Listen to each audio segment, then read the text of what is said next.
If you're anything like us here at ET Transport, you may routinely find yourself asking, why haven't there been any significant improvements to semi-trucks over the last few decades? Hell, the majority of drivers typically prefer older trucks, saying how they find them to be more reliable and durable.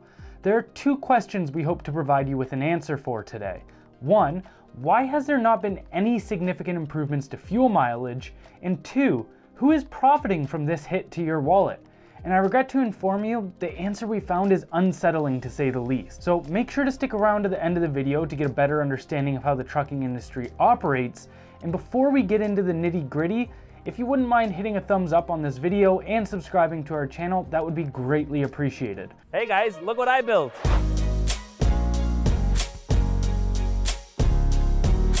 I've been working in this industry for about 16 years now. I chose to devote some time to helping others through this channel since I've seen truckers being exploited by our own industry providers for far too long. Company drivers, owner-operators, lease operators, small fleet owners, or anybody thinking of coming into our industry, this channel is for you. Make sure you're a subscriber to this channel and hit that bell notification so you can keep up to date on the latest information on North American trucking. All right, let's get into it. Today, the most fuel-efficient truck on the market is the Freightliner Cascadia Evolution, which gets roughly 10 miles per gallon. If we look at the Freightliner FLD, which was popular in the 1990s, you'd find that it gets roughly about 6 to 7 miles per gallon. So in nearly 30 years, Freightliner has improved their fuel efficiency by roughly 40% or so.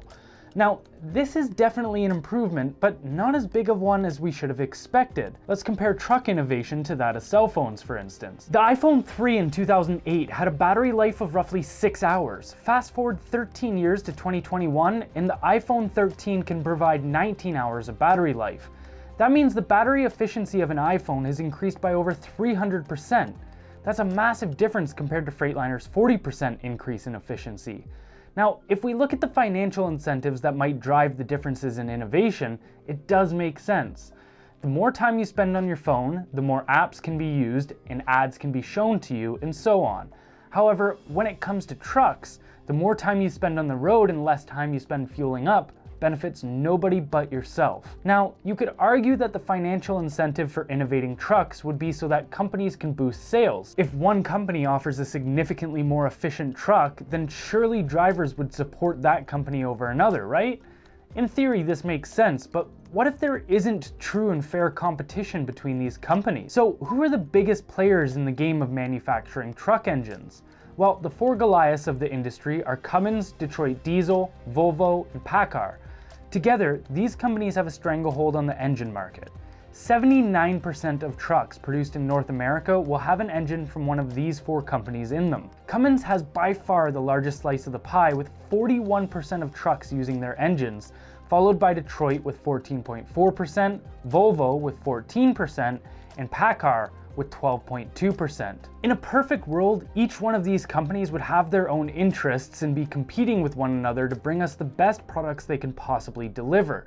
But is this really the case? We know in our very imperfect world that publicly traded companies, which all of these are, have one goal and one goal only: make their shareholders profit. That is the only duty of any corporation, not just engine manufacturers. If we take a look at who the shareholders are of these companies, this is where things start to get interesting. Seeing as Cummins is the largest player in the market, let's start with them. The top shareholders of the company are Vanguard with an 8.6% stake and Blackrock with a 5.3% stake, with a few other fund management groups behind them. Next on the list is Daimler, who owns both Detroit Diesel and Volvo. So, who has the top stakes in Daimler? Well, would you look at that? Also Vanguard and Blackrock with nearly a combined 15% stake in the company. Lastly, looking at Paccar, lo and behold, we yet again see the two largest shareholders are Vanguard and Blackrock, with again nearly a 15% share in the company. Now, this might not sound like a lot. You may think, oh, it's just 15%. How much power could groups like Vanguard and Blackrock really have over these engine manufacturers? Well, surprisingly a lot, because the biggest shareholders of these companies are able to appoint members to their board of directors and have a seat at the table for all the most important conversations. Also, let's put out a hypothetical scenario where Vanguard or Blackrock didn't like the direction an engine manufacturer was taking for the future. They could sell all of their shares and effectively tank that company's stock. So let's take another hypothetical scenario and ask, why would Vanguard and Blackrock have an interest in not innovating fuel efficiency? Well, if trucks consumed less fuel, that would mean the oil and gas companies would make significantly less profits. So who are the largest players in fuel distribution? Just like the engine market, it really comes down to just a few significant companies: Shell, Exxon, and Chevron. Now, let's look at who owns majority stakes in these companies. 3 of the top 4 owners of Chevron are Blackrock, Vanguard, and State Street, who are also top owners in Shell and are also top owners in Exxon.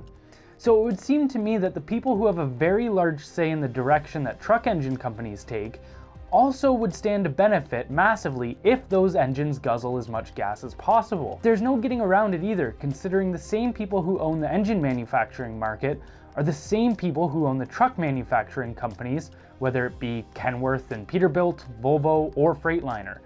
Of course, they are going to pressure these companies to use the products of their other companies. So who is Blackrock and Vanguard? If this whole scenario wasn't sketchy enough, just wait till you hear about these investment groups. Let's focus on Blackrock so we don't get too convoluted. The CEO of this company is Larry Fink, who has a substantial amount of influence in Washington, D.C. How much influence, you may ask? Well, remember that not-so-little mishap that took place in 2008 where banks started defaulting and weren't able to cover their collateral anymore, almost bringing the entire American economy to a halt? Do you also remember how the government awarded an insane amount of money, multiple trillions of dollars, to these banks so that they didn't go belly up? Well, the White House hired someone to be the middleman between the government and banks to oversee the whole process. Blackrock and its CEO, Larry Fink, were awarded these contracts with no competitive bidding, meaning no other companies could even have a shot at taking on this responsibility, and the entire process was done in secrecy. The craziest part of this whole debacle is that Blackrock is also a top investor in the very same banks they were in charge of bailing out, meaning the people advising the government on how to solve the issue were not only the exact same people who created it, but also stood to benefit from it. In the wise words of George Carlin, it's a big club and you ain't in it. And by far the most mind-boggling aspect of all of this, that I still can't fully wrap my head around, is that Blackrock, Vanguard, and State Street are all majority stakeholders in one another's companies. That means when it comes to decision and market making, these entities which own majority stakes in everything from truck manufacturers to fuel distributors to tech companies like Apple and Microsoft and even the banks themselves are actually one single entity with the same interests. Alone, these companies are managing more money than many countries' GDPs combined. Blackrock controls $10 trillion in assets, Vanguard $7 trillion, and State Street $4 trillion. To put that in perspective, the GDP of America is $23 trillion, meaning these 3 companies, all of whom own one another, have nearly as much purchasing power as the entire United States of America. It makes sense why we never see innovation unless it helps the pocketbooks of companies like Blackrock and Vanguard, and never when it helps the common folk alone. At the end of the day, every part of this process, when we buy a truck, engine, and fuel, a large portion of our money ends up in the same few hands. We'd love to hear what you think. Is there any way out of this mess? Will we ever live in a world where the people who call the shots have the majority of people's best interests in mind?